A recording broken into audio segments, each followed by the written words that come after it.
Alan wa sahlan wa marhaba, ni matumaini yangu kwamba umeshinda vyema popote ulipo. Karibu viwanjani. Hii ni Mikiki. Kombe la dunia la mwaka huu, mwaka 2026 linaendelea kushika kasi Marekani, Mexico ama Mexico pamoja na Canada. Lakini kitu ambacho kimenivutia zaidi ni wachezaji kutumia viatu vya kuchezea mpira, yani buti ambazo zina rangi ya pinki ama pinki. Rangi hii inahusishwa sana na mabinti ama watoto wa kike. Ikiwa wewe ni colorblind, rangi ya pinki ni ambayo nimeivalia. Na rangi hii wanasema kwamba ni rangi ambayo inapatia wachezaji hawa ujasiri wa kuendelea kupambana zaidi viwanjani. Na kikubwa zaidi, inawapatia ile heshima na pia inawapatia ule muonekano wa kuendelea kupendeza zaidi wanapocheza viwanjani. Kombe la dunia linaendelea kushika kasi. Kando na kombe hili la dunia, timu ya taifa ya Kenya mabinti wasiozidi miaka 17 Junior Starlets watakuwa wanatafuta tiketi ya kufuzu kwa kombe la dunia kwa mara ya pili katika historia ya soka humo nchini. Hapo kesho watakuwa wanapambana dhidi ya Afrika Kusini, ikiwa ni mechi ya marudiano ya raundi ya 3 na ya mwisho ya kufuzu kwa kombe la dunia. Tutakuwa tunazungumzia hapo baadaye, lakini kabla ya kuingia kwenye masuala ya kombe la dunia, tutakuwa tunaungana na Yoshua Makori ambaye yupo maeneo ya Sagana, kaunti ya Kirinyaga, ambapo mashindano ya rafting ya dunia ni kama kombe la dunia hivi, ni mashindano ya dunia ya rafting ambayo yanaendelea katika maeneo hayo. Na amenielezea hapo awali kwamba Kenya inaendelea pia kufanya vizuri katika mashindano haya. Makori, ikiwa unanipata, kazi kwako. Arege na kuwai kwa njia safi tena mufti kabisa kutoka anga na ardhi ya pembeni tu mwa mto Tana, na hapa ni ndani ya kaunti ya Kirinyaga, kaunti namba 20 ukipenda 20 katika orodha ya kaunti zote 47 hapa.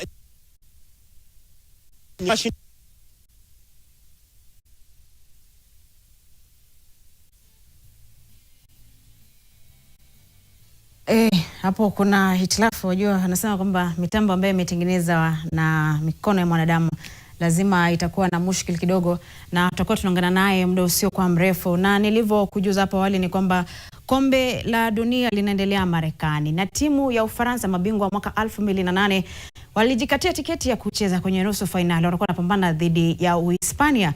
Na hapo baadaye hii leo timu ya Argentina, mabingwa watetezi, na huyo Messi wao, tutakuwa tunapambana dhidi ya Uswisi wakitafuta tiketi ya kufuzu kwa nusu finali. Alafu Uingereza, hatujui kwamba bado hatuna uhakika if it's coming home. Kwa hivyo watakuwa wanapambana dhidi ya Norway. Norway ni mojawapo ya timu ambazo wengi hawakutarajia kwamba huenda zikaingia katika raundi ama zikatoka katika hatua ya makundi zikaingia nusu finali, na hivi sasa zikaingia robo finali, na hivi sasa inatafutia tiketi ya kushiriki katika nusu finali. Na kabla ya hapo kuzungumzia kombe la dunia hii leo katika Toto na Tetesi, nimeweza kuzungumzia ama nimeweza kuangazia wachezaji walivyoangaishwa na nyoka wakati wa mazoezi. Yaani wachezaji wameangaishwa sana na nyoka wakati wa mazoezi. Haya, tizama.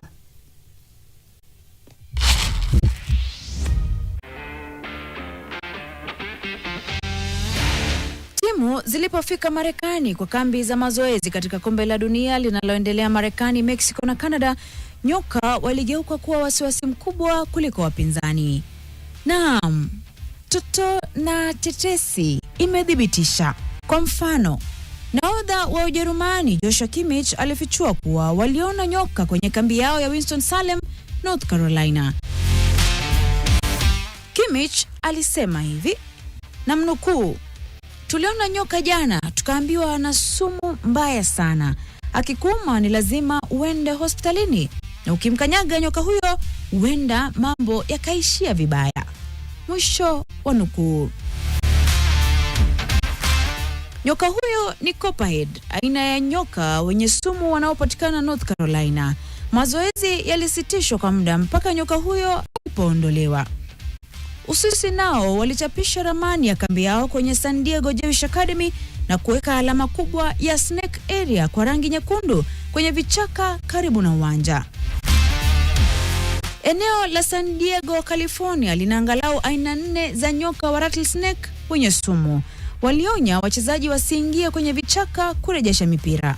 Nahodha Christian wa Norway alisema hakuwa na furaha kusikia kuwa Copperheads ni wa kawaida North Carolina. Wachezaji wa Norway walionywa wawe makini wakicheza gofu wasipige mpira nje ya fairway kwa maana ya uwanja wa gofu, kwa sababu nyasi ndefu zinaweza kuwa na nyoka. Kwa maana vyombo vya habari vilifanya hii kuwa mada kubwa wakati wa awamu za makundi, basi ikabandikwa jina Snakegate. Yaani kila mtu alianza kuzungumzia nyoka badala ya mbinu au hata magoli kwenye mchezo huu.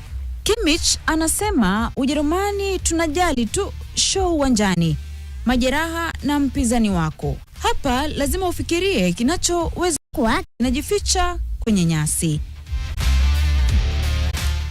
Toto na tetesi. Mikiki, NTV. Na wachezaji badala ya kuwa na ule wasiwasi wa kupambana na wapinzani, nyoka waliohangaisha kweli kweli, na hiyo ni historia ambayo watakuwa wanarejea nayo nyumbani. Kando na Toto na tetesi, tukiendelea kumtafuta Joshua Makori. Naambia kwamba Makori anapatikana kutoka maeneo ya Sagana, kaunti ya Kirinyaga, ambapo mashindano ya rafting ya dunia yanaendelea. Makori, ikiwa unanipata, kazi kwako. Toto, kwa mara nyingine na kuwahi kwa njia safi kabisa, nikiwa hapa katika anga na ardhi pembeni tu mwa mto Tana, mahali ambapo yanafanyika mashindano ya rafting ya dunia ya ulimwengu, wakati kombe la dunia katika kabumbu nalo linafanyika katika mataifa ya Amerika, Mexico na Canada, awamu ya robo finali ikiendelea kunoga. Sasa hapa raundi ya bara Afrika ya haya mashindano ya ulimwengu mwaka 2026 inanoga kweli kweli, na hapa ni ndani ya kaunti ya Kirinyaga, kaunti namba 20 ukipenda 2-0. Timu ya taifa ya Kenya imefanya kweli na wameandika na kuandikisha matokeo ya kufana tangia mashindano haya ya wainanga siku ya Jumamosi ya kadumu siku ya Alhamisi ya kadumu siku ya Ijumaa, na leo siku ya Jumamosi ndio siku ya mwisho, siku ya funga shughuli kabisa, mataifa yakiwa ni zaidi ya 20 yanashiriki hapa. Na nataka kwa haraka upesi niseme na mmoja kati ya wachezaji ambao wanawakilisha Jamhuri ya Muungano wa Tanzania, angalau niambie mawili matatu, mambo yakoje? Karibia hapa kidogo. Unaitwa nani?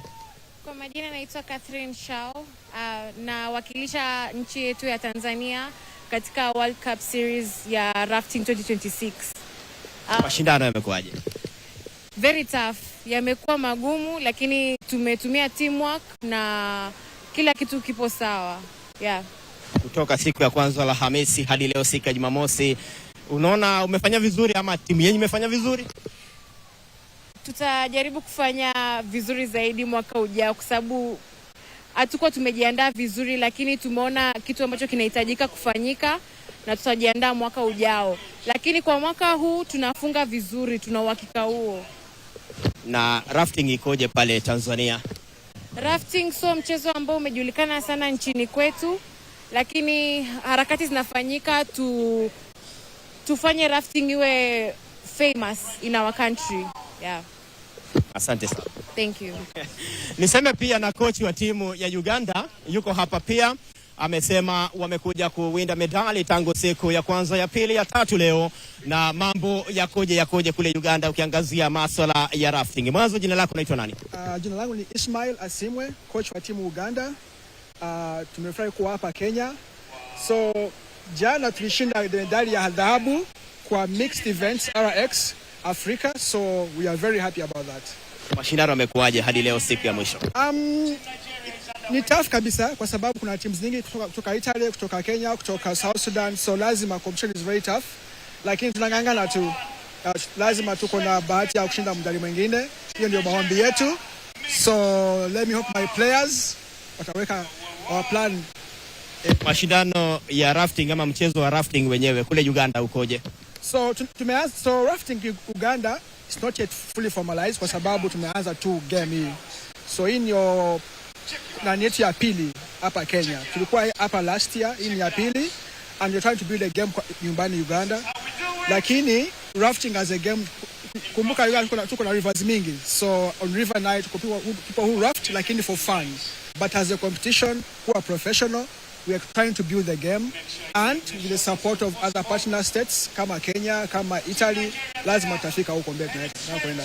Na huu mwaka mmeshiriki mengine mbali na haya Kenya?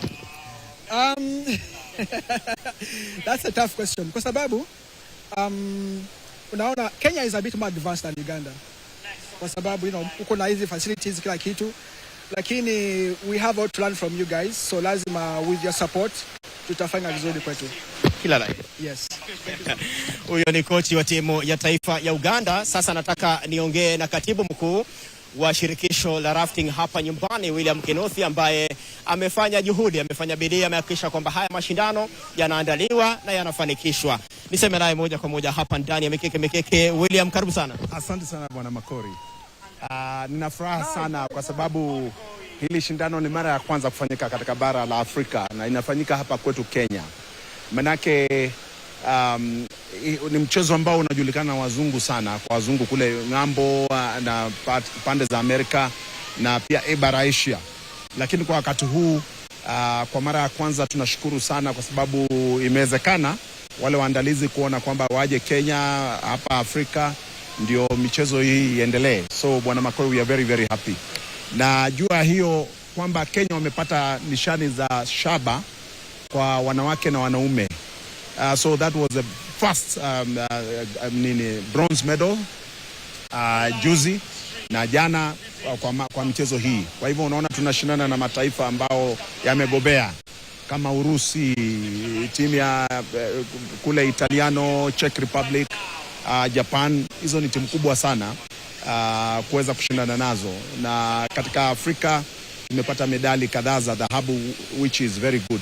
Tumeshinda Morocco, Waganda pia wametushinda, walituwai moja jana, lakini michezo yote overall Kenya tuko namba 1 Afrika mzima. Maandalizi naona yamekuwa kemkem kabisa. Ni kweli kabisa, tunashukuru kwa sababu wizara ya michezo chini ya waziri Mvurya Salim, mheshimiwa, na pia PS wake Elijah Mwangi wametusaidia sana, wizara yote kwa ujumla. Hata ile funding kupitia funding sports fund imewezekana, na unajua hiyo ni kawaida. Hiyo ndio mpango ambao ni wa rais Mheshimiwa Ruto, ambao amekuwa akiangalia kwamba michezo inapata nafasi, sio kwa mpira peke yake wa mguu, lakini hata kwa michezo ya maji kama haya. Kwa hivyo tunashukuru serikali kwa ujumla na kuona kwamba hii michezo inafanyika. Kwa hivyo miaka ijayo msingi ambao rais ameweka utakuwa ukionekana kuonekana kote dunia nzima katika hali ya kushinda medali, na pia Kenya hii kwa vijana wakipata kazi na kufanya. Na Makori, ukiangalia mchezo huu wetu wa rafting ni mchezo ambao umekuwa ni wa leisure, lakini sasa sport imeingia. Kwa hivyo tutakuwa hata na ligi nchini hii, kwa nchi ya Kenya tutakuwa tukifanya ligi. Kwa hivyo unaona ni vizuri sana, tunashukuru sana.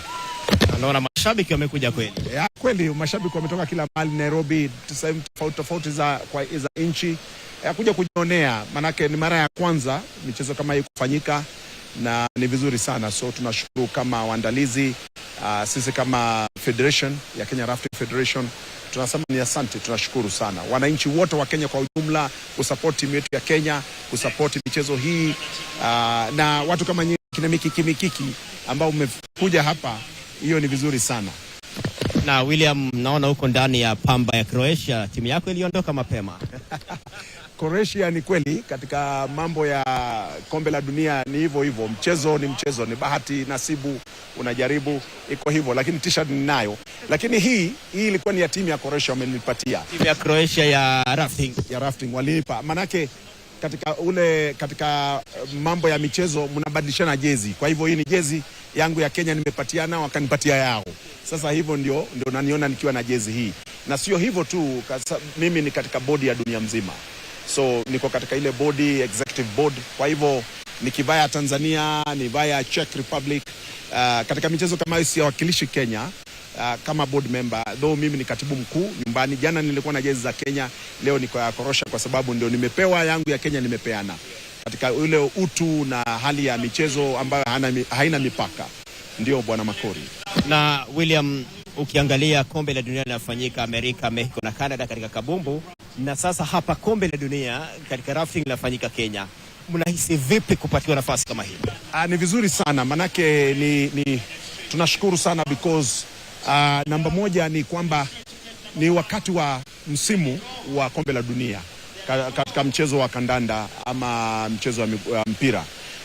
Na hivyo waandalizi wa michezo hii tuliandaa pamoja, wakaona ni vizuri kuwe na michezo ya rafting ya kombe la dunia, na pia kombe la dunia manake michezo haina mipaka.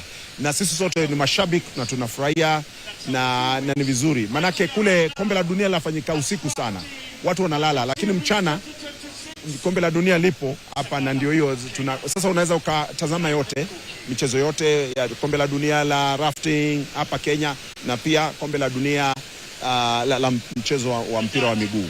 Kwa hivyo unaona ni vizuri sana, inakupa nafasi kubwa ya kutazama michezo yote miwili.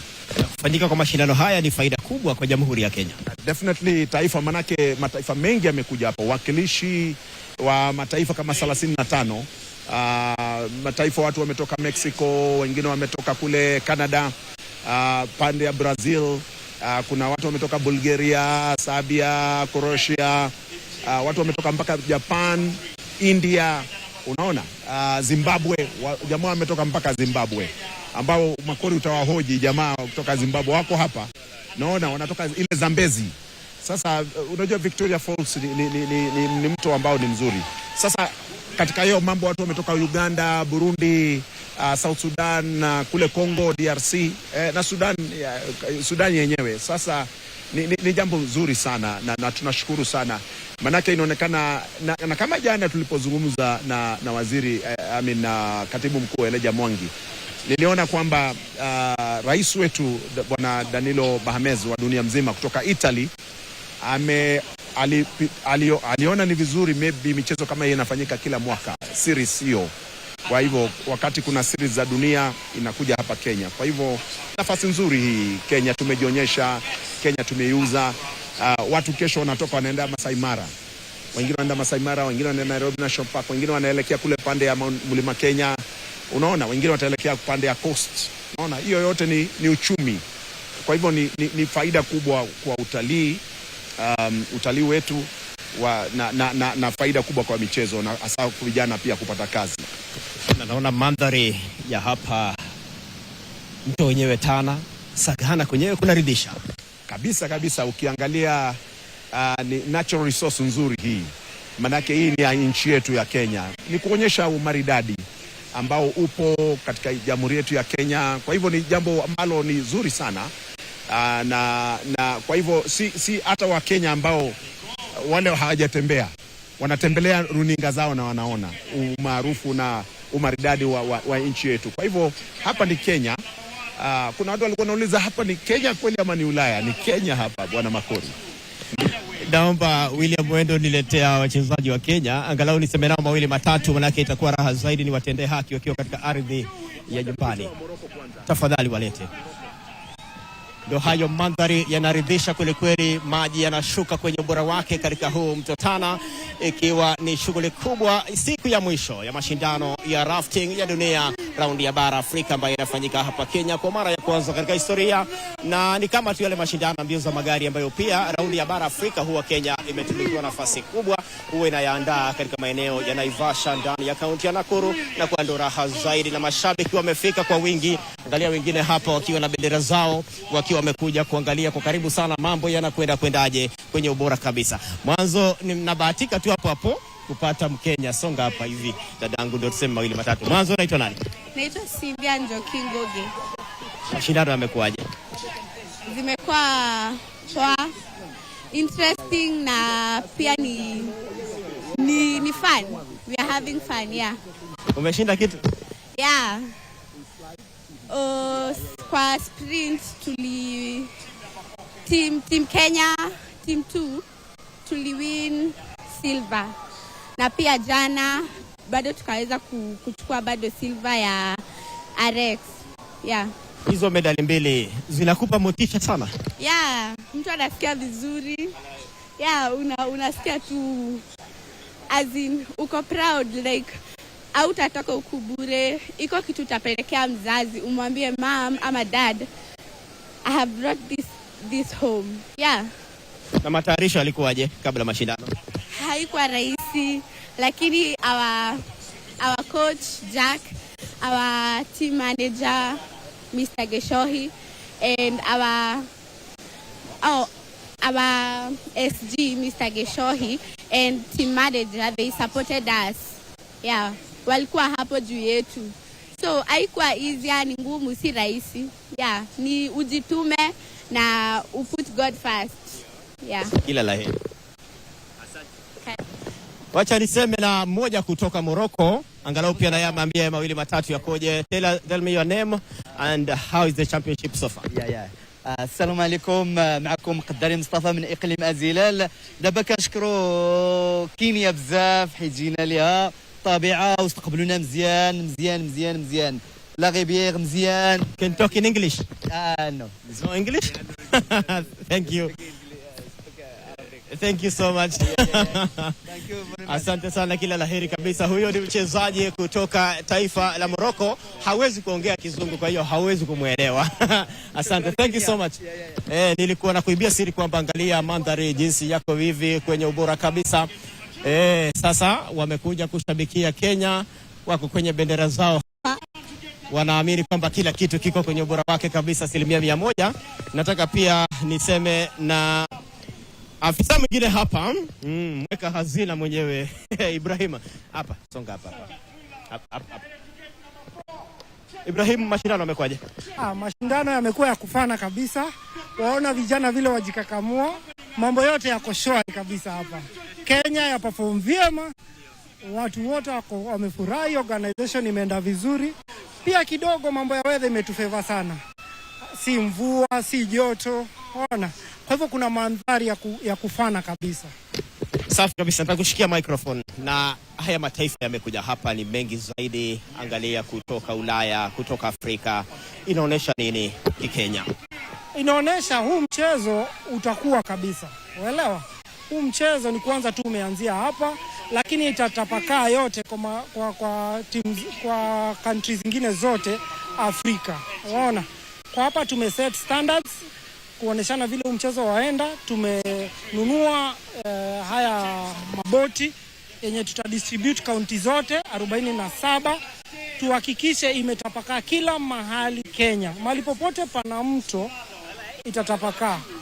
Na itakuwa ya kufana kabisa. Timu Kenya imejaribu nyumbani. Kwa kweli imefanya vyema kabisa. Kabisa. Wajua ya compete na machampions wenyewe. Machampions kutoka Italy, Czech Republic, na kabisa wajaribu kabisa. Kunyakua hata shaba ngumu sana kwa hii michezo, especially ikifika level ya dunia nzima. Kwa hivyo mahali waona dunia nzima inafana ni kitu kizuri sana. Ndio. Na maandalizi naona ya timu Kenya alikuwa ni ya kufana baada ya kufanya mchujo. Kweli kwanza mchujo ulisaidia sana. Sababu mchujo out of 128 participants tuliweza kuchagua watu 49 wenye sasa ni top cream kutoka eneo zote Kenya, Samburu, Turkana, Western, kila mahali. Kwa hivyo imekuwa kitu ya kufana, imekuwa kitu kizuri sana. Kumekuwa na ile diversity. Unaona, usionekane tu ni mchezo wa Sagana. Unaona, kwa hivyo imekuwa kitu kizuri sana, imechukua national outlook na nafurahia sana. Na timu ya kinadada ndio naona imejitahidi sana. Wakina dada kweli imekuwa kitu kubwa. Imenyakua yote, gold, silver na bronze Afrika. Na cha kupendeza zaidi labda Makori ni kusema kuwa hiyo team ni under 23. Waelewa? Ni under 23. Na ule mchezaji mdogo kabisa ni wa miaka 13. Sisi 13 years. Kwa hivyo waona kuna future pale kwa wanadada. Waona kuna future sana. So mambo yako shwari kabisa. Na wanadada wafanya vyema kabisa. Ibrahim, kauli yako ya mwisho. Kauli yangu ya mwisho, njoni tujiunge na huu mchezo. Kuna opportunities mingi, kuja Sagana. Twende Sagana. Asante sana. Asante sana. Huyo ni Ibrahim, mmoja kati ya maafisa ndani ya shirikisho la rafting hapa Kenya. Ndio shughuli hiyo unaiona, wanajitahidi kweli kweli, na hii ni timu Kenya wakifanya mambo makubwa kabisa kuelekea kwenye mapumziko ndani ya Mikiki live kutoka hapa Sagana, ikiwa ni kaunti ya Kirinyaga. Nataka kwa haraka upesi niseme na huyu mmoja tu, mwelekezi wangu Jackson, angalau aseme mawili matatu. Songa nyuma kidogo tu. Aliona Mikiki. Hapo. Unaitwa nani? Mary Natasha. Mary, unaonaje mashindano hapa? Yako vizuri, hadi mimi niliona kwenye TV, ilikuwa siku ya leo. Kwa hiyo wewe ni shabiki mkubwa wa mikiki? Mimi nakuanga na watching throughout. Sasa leo mpata nafasi ya kwenda live, manake tuko live. I feel proud too. Na mashindano umeyaonaje? Mashindano yako poa, yanaendelea tu vizuri. Ni kuomba tu Mungu tuone nani mshindi. Siku moja ukuwe mtangazaji pia. Nitakuwa. Asante sana. Karibu. Hapa kwenye hiyo pumzi nataka kauli ya mwisho. Unaitwa nani? Naitwa Moses. Mashindano yamekuaje? From Rwanda. Tasema nawe baadaye, alafu tuone mambo yatakuwa kwaje. Kwa sasa nataka kwenda mapumziko, ndo Toto Warega akirejea naye apige 2-3, maana tuko hapa tumekita hema kutoka Kirinyaga. Kwa sasa mapumziko.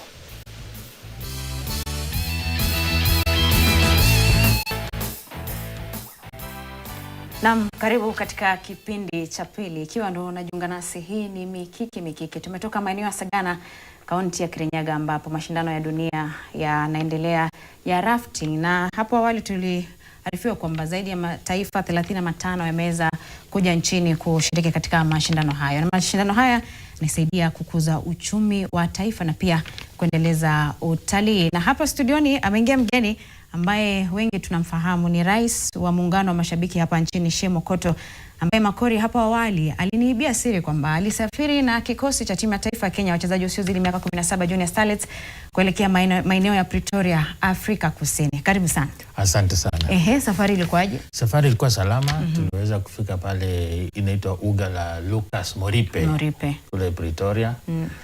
Sisi kama Kenya Fans Association tunashabikia hii Junior Starlets under 17. Tumekuwa na wao hata Uganda, na sasa tulienda paka kule Afrika Kusini kuwashabikia. Manake sisi kama tunaitwa wachezaji the 12th player, mchezaji wa nambari 12, lazima tuwapee motisha. Wakituona pale ndio wanacheza na nguvu kabisa. Yes. Mlienda wangapi? Tulienda watu 5. Na tuliweza kusaidiwa wahisani hapa na pale. Kuna watu kama Bwana Milton Lucheru mwenye alitusaidia hela. Tukaenda kufika pale, tukaongea na embassy yetu ya kule Afrika Kusini, tukapata fans wengine. Na tukaweza kushabikia timu yetu na tuliwacharaza 2-0. Ndio. Na Afrika Kusini wanatushindia nini? Wana mashabiki wanapenda soka kama sisi? Si sana. Na ningesema hili jambo Afrika kwa ujumla hawashabiki wasichana. Utapata mashabiki wengi wanashabikia pande ya wanaume. Na ndio posa sisi kama Kenya Fans Association tumejitolea mahanga kuhakikisha kwamba pahali popote wasichana wetu wanaenda, tutafanya juu chini tuende tuwashabikie. So pale kwenye uga tuko wachache sana. Hata wa South Africa hawakutokea. Hawakutokea. Kwa hivyo tufanye nini kama taifa ili tuweze kuwavutia watu waje kushabikia timu za wanawake? Kwanza lazima tushukuru penye tumetoka. Ukiangalia pale Wizara ya Spoti inajaribu kabisa. FKF leadership inajaribu. Hatuwezi tukasema ya kwamba hakuna kitu yenye wanafanya. Manake hii yote ni step. Ni kitu yenye nachukua process. Na kwa sasa tunaelekea pahala pazuri. Ndiposa tumejitoa sisi sasa kama mashabiki wa Kenya Fans Association kusaidia serikali, kusaidia wizara. Tutafute wahisani watupe ile support, tuweze kuwa na members wengi, ndio wakati wote timu ikicheza tuko pale kuwashabikia. Sasa chenye kimebaki ni sisi kama Kenya Fans Association kutia bidii, kuongeza fans wetu. Tuko na fan base hizi karibu 2 milioni. Ukiangalia kwenye tovuti letu tunafanya ile inaitwa registration. So watu wanaweza join, ndio tukue wengi. Wakati wowote kuna mchezo unachezwa, tuwe wale wazalendo kusaidia wizara, kusaidia pia inaitwa sports tourism.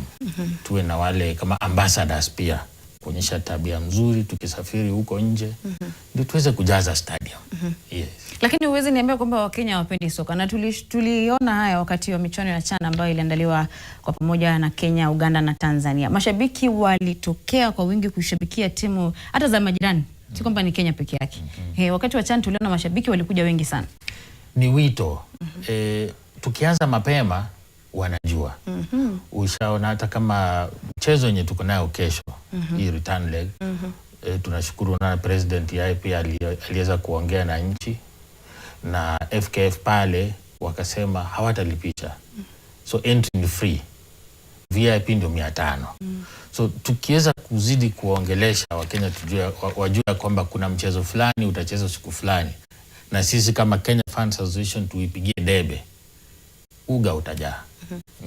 Hapo kwa Junior Starlets, ni nini unaona tunafaa kufanya kesho ili tusiweze kuruhusu? Wajua Kenya sasa hivi ni guu moja ndani ya kombe la dunia, na ukiangalia wana yale mabao mawili katika mashindano haya ya CAF. Kuna ile rule ya kwamba ukiwa na faida ya mabao ya ugenini unasonga mbele. Wana faida ya mabao mawili ya ugenini, na ikiwa kesho watapata sare tasa inamaanisha kwamba tayari watakuwa wamefuzu. Lakini Afrika Kusini wakipata ushindi wa mabao 3-0 dhidi ya Kenya, inamaanisha kwamba Afrika Kusini watafanya nini? Watafuzu kuingia kombe la dunia. Kesho tufanye nini tuweze kumaintain yale matokeo ambayo tulipata Afrika Kusini? Kwanza tusilewe na ushindi yenye tulipata kule Afrika Kusini. Manake hao wanakuja na fujo. Hao pia wanataka hii ushindi.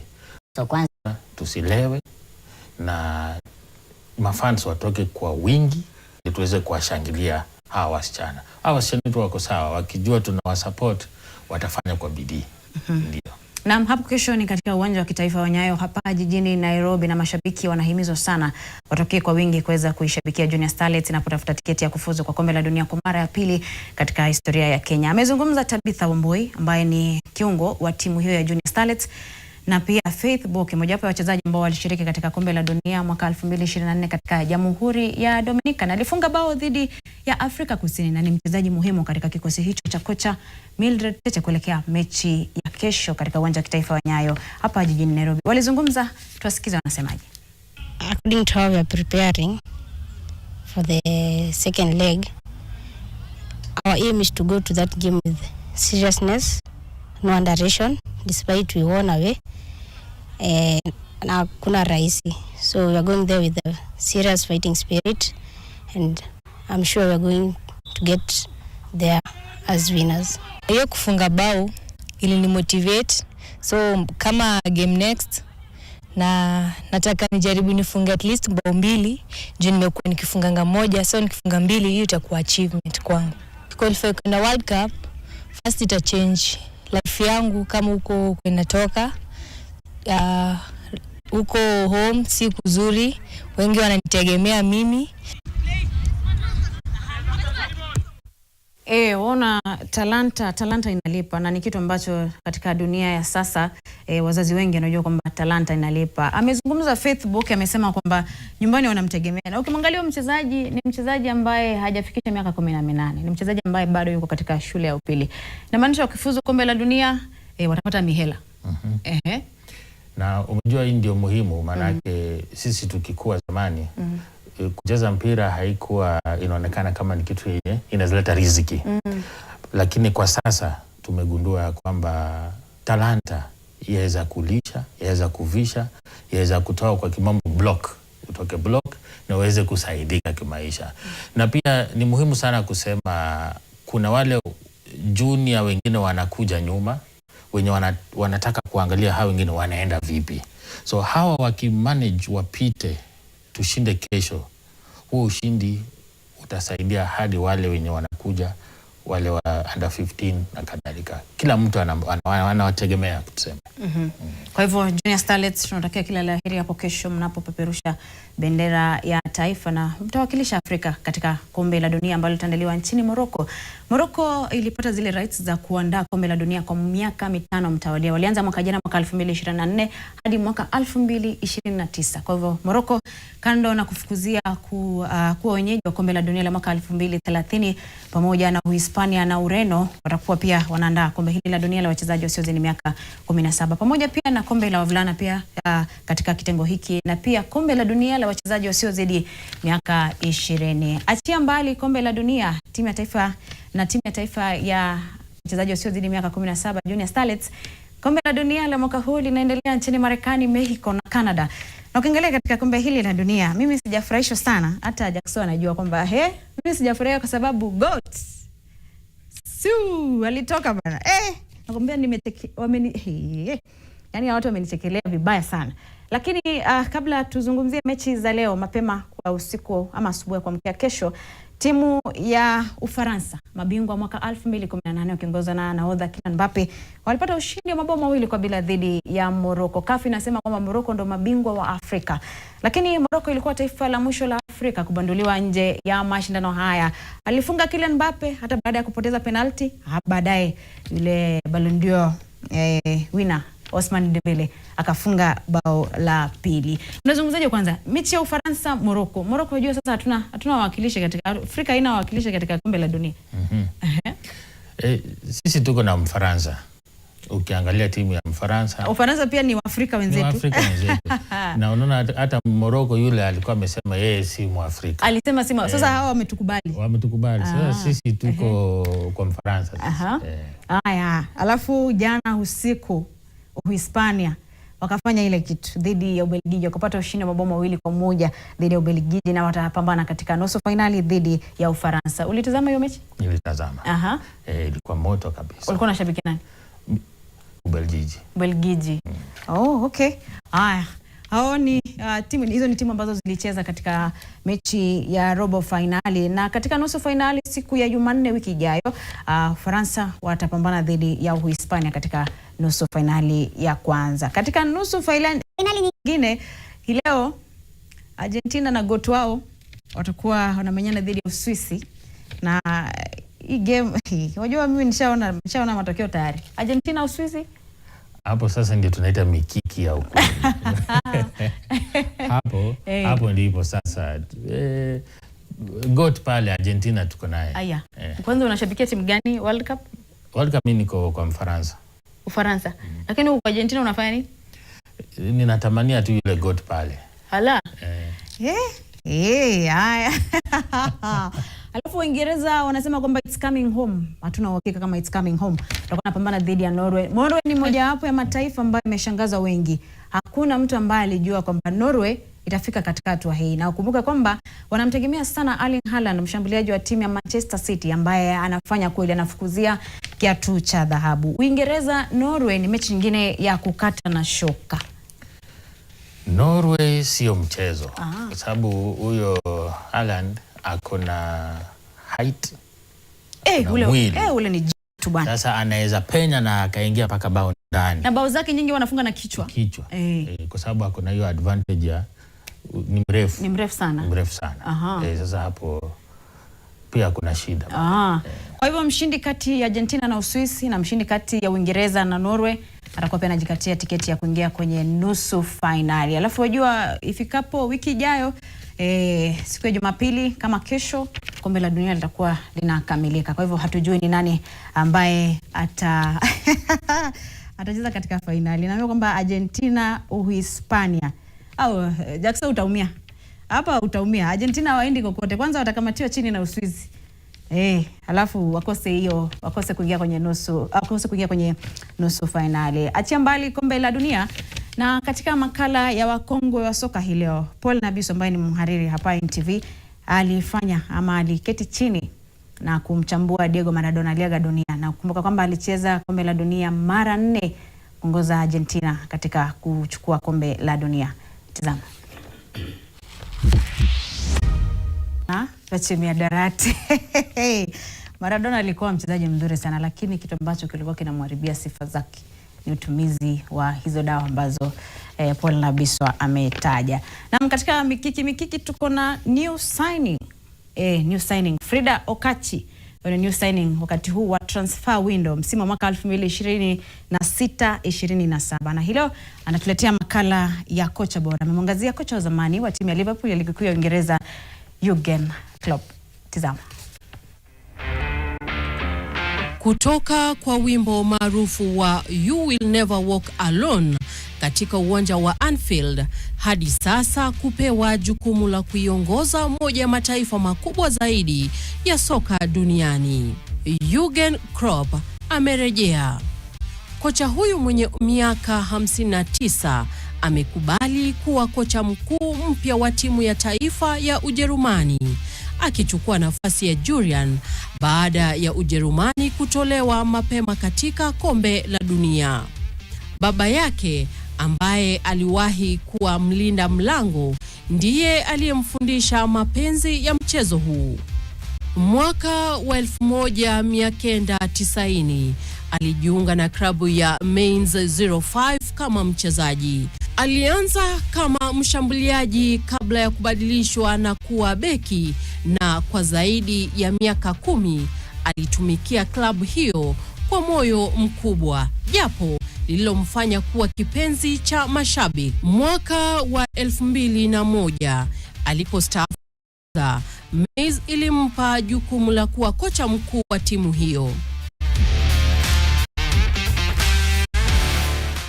Kocha huyo aliongoza klabu hiyo na kupanda ligi kuu ya Ujerumani kwa mara ya kwanza katika historia. Mwaka wa 2008 aliteuliwa kuwa kocha wa Borussia Dortmund. Ndani ya misimu michache alivunja nguvu ya Bayern Munich na kuipa Dortmund mataji mawili mfululizo ya Bundesliga. Pia alifikisha Dortmund fainali ya ligi ya mabingwa Ulaya mwaka 2013 na kujijengea sifa kama mmoja wa makocha bora duniani. Alipojiunga na Liverpool mwaka 2015, klabu hiyo ilikuwa haijashinda ubingwa wa ligi kwa miaka 30. Chini ya Klopp, Liverpool ilifika fainali 3 za ligi ya mabingwa Ulaya na kutoa ubingwa mwaka wa 2019. Mbali na mataji,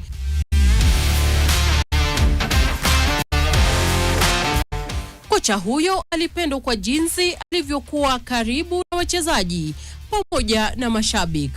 Soka kwake haikuwa tu mbinu za kiufundi, ilikuwa pia kuhusu hisia na mshikamano na amani.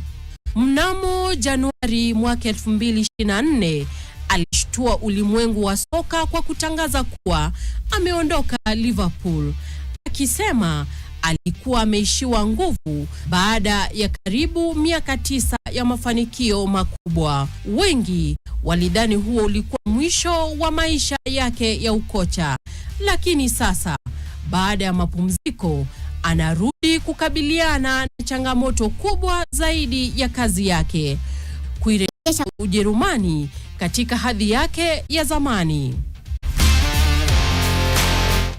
Frida Okachi, NTV. Na shukran sana Frida Okachi. Huyo ni new signing ndani ya mikiki. Na bado nipo na mgeni wangu hapa studioni. Kesho Junior Starlets. Utawaambia nini wa Kenya? Utawaambia nini mashabiki kuelekea mechi ya kesho dhidi ya Afrika Kusini? Sisi kama shirikisho la mafans, na vile hata rais wetu mpendwa ameomba leo, Mheshimiwa Rais William Samoei Ruto, na vile pia rais wa shirikisho FKF Bwana Hussein, wote wamejitokeza kimasomaso kuwarai mashabiki waje kwa wingi. Niposa nilivyosema ni free entry. Hatuna budi kama wale wasimamizi wa mashabiki kusisitiza na kuomba Wakenya watengeneze nafasi waje kwa wingi kwenye uga letu la Nyayo Stadium. Na wakaribisha wote mje tushabikie, manake hii ndio mara ya kwanza, hii ndio ile timu itafanya tuingie World Cup ya wasichana. Ndio. Naam, Junior Starlets hapo kesho wanapambana dhidi ya Afrika Kusini, ikiwa ni mechi ya marudiano ya raundi ya 3 na ya mwisho ya kufuzu kwa kombe la dunia la mwaka huu ambalo litandaliwa nchini Morocco. Junior Starlets pia kukumbusha tu kwamba waliandikisha historia mwaka 2024 walipofuzu kombe la dunia kwa mara ya kwanza chini ya kocha Mildred Cheche, na kombe hilo la dunia lilifungua milango mingi. Wachezaji wengi wamejiunga na vilabu tofauti tofauti kote duniani wakitafuta mihela. Naambia kwamba muda umeyoyoma, hii leo sitaingia magazetini, maybe wiki ijayo. Lakini Makori naambiwa bado yupo. Naambiwa bado yupo kutoka maeneo ya Sagana, kaunti ya Kirinyaga, ambapo mashindano ya rafting ya dunia yanaendelea. Makori, ikiwa unanipata, tuibie siri, mlete hapa, alafu atuibie siri kabla ya kufunga kazi. Makori, alafu hapo Kimoroko itabidi sasa umeanza kujifunza Kimoroko, maana hapo leo kimekupiga chenga kidogo. Toto Kiarabu itabidi sasa nianze kunoa makali ndio angalau nijue Kiarabu Arabu, kwa sababu angalia Morocco wametesa kuliko katika kombe la dunia wakitemwa nje na Wafaransa. Nilikuwa nadhani kama anaweza mkubwa wa kuongea Kizungu lakini ndio mambo ya kidunia. Sasa mashindano ndio yanaelekea kukamilika leo, ikiwa ni siku ya 3 na ya mwisho kabisa ya makala mwaka huu, ambayo ni raundi ya bara Afrika, mashindano ya dunia rafting kutoka hapa Sagana ndani ya kaunti ya Kirinyaga. Na ukiangalia tuko mbali, mambo mazuri tu, mto Tana kwenye ubora wake kabisa, maji mazuri tu, alafu ndo mambo kama haya tu, kupiga makasia kwenye ubora kabisa.